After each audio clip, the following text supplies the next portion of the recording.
Hello everyone, I am Dhruv and you are watching Learn with Dhruv.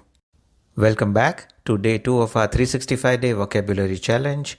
If you were here yesterday for alleviate, good job keeping the streak alive. Today's word is benevolent. First, let's get the pronunciation right. It is not benevolent. The stress is on the second syllable, benevolent. Go ahead and say it with me, benevolent. So, what does it mean? To be benevolent means to be kind and charitable. It describes someone who wants to do good for others. For example, if a king is kind to his people, he is a benevolent king. If an organization gives money to the poor, it is a benevolent society.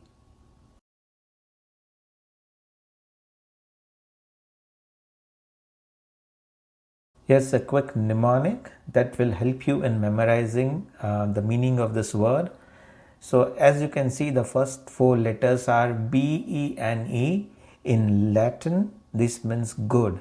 You can see these 4 letters in words like benefit and beneficial.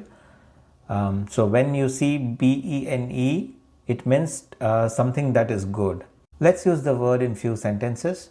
So the first one is the anonymous donor was known for his benevolent contributions to the city hospital.